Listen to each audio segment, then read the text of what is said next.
Where is God during times of evil and suffering in the world? How does a woman reconcile the loss of family, her legacy, and even her name, while still clinging to faith in God and in her own authentic self? Lucia Weitzman, a child Holocaust survivor, asked these very questions. In the course of a remarkable journey spanning Poland, America, Machu Picchu, and Jerusalem, she found her answers. In the Rose Temple, we are introduced to Lucia as a young Jewish girl who is being raised in Poland by Christian parents in the aftermath of the Second World War. I was born in the picturesque Polish town of Bochnia in 1940. I was too young to know what was happening during the war. But I later learned that when I was 2, my parents had given me to a Christian family for safekeeping. The family's name was Świątek. The end of the war does not end the trials Lucia endures in her hometown. When our neighbor, who was also our landlord, discovered that I was Jewish, he threw a brick at me that just missed my head. I was only 5 years old and did not know why he was suddenly so mad at me. Lucia is raised as a practicing Christian, but she is constantly reminded that as a Jew, she is different. I went to church nearly every day, but it did not seem to matter. Some of my classmates taunted me, so I walked home from school through the cemetery to avoid them. When I was older, my first love left me as soon as he learned I was Jewish. It became clear that my future in Poland would be challenging. Lucia eventually reconnects with her Jewish roots, though the transition is challenging. Through the discovery of a long-lost letter, I was put in touch with the Jewish relatives in New York.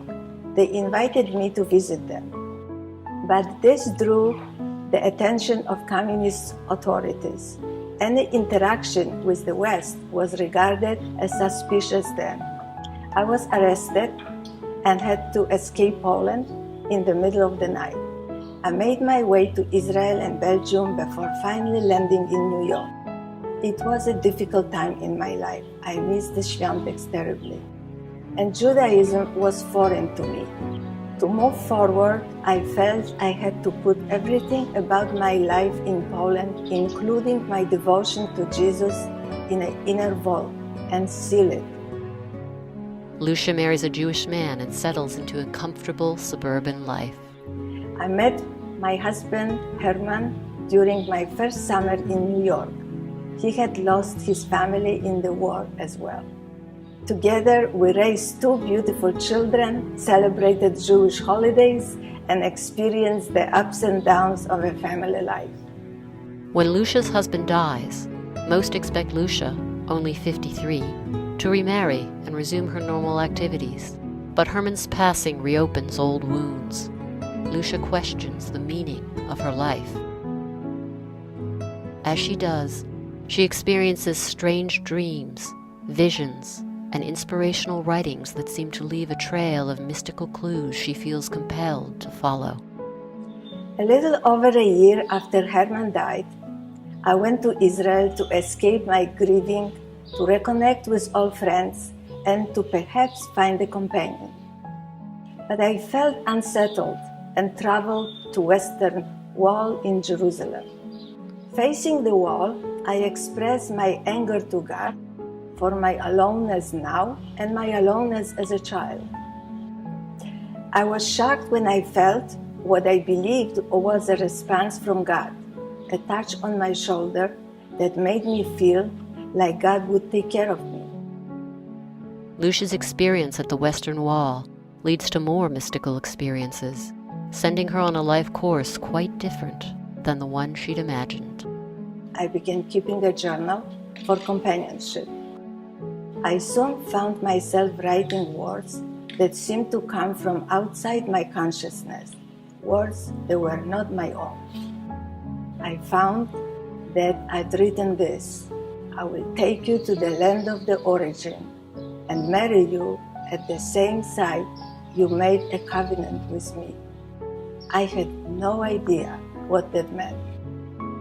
Besides the writings, I also began having vivid dreams. Many of the dreams included biblical themes that appeared to be of divine communication. Other dreams contained numbers or symbols which seemed like codes or clues that I felt compelled to solve. As Lucia unravels the meaning of her experiences, it becomes clear that they carry significance not just for her, but for all of us.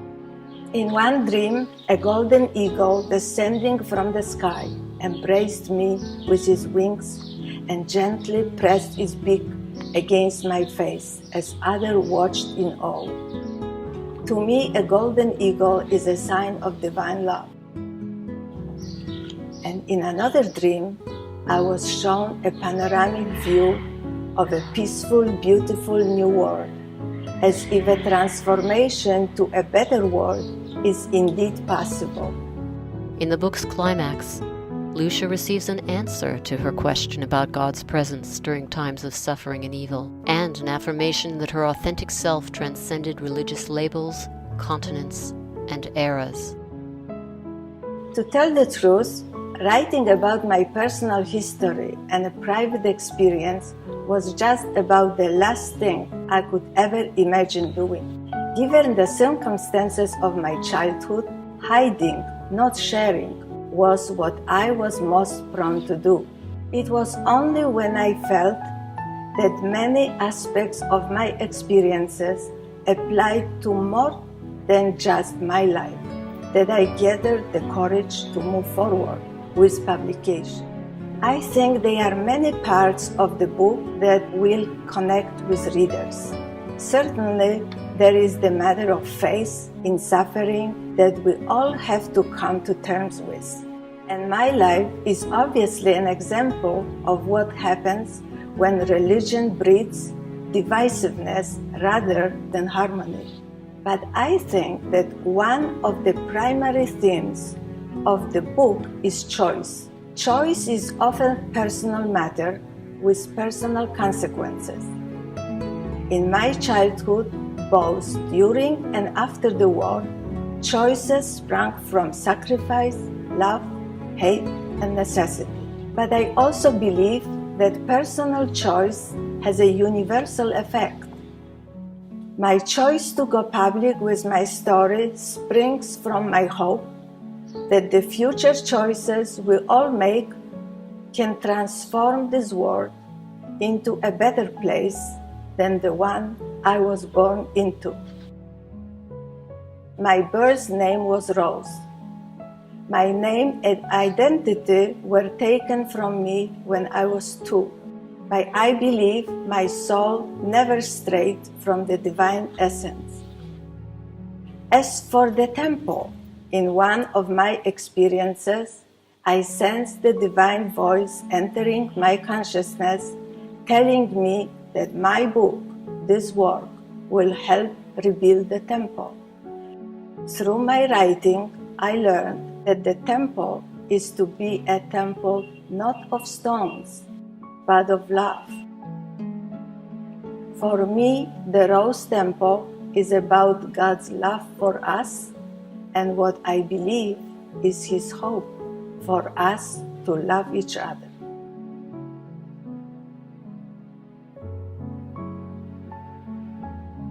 The Rose Temple, a child Holocaust survivor's vision of faith, hope, and our collective future, by S. Mitchell Weitzman with Lucia Weitzman. Now available at these retailers.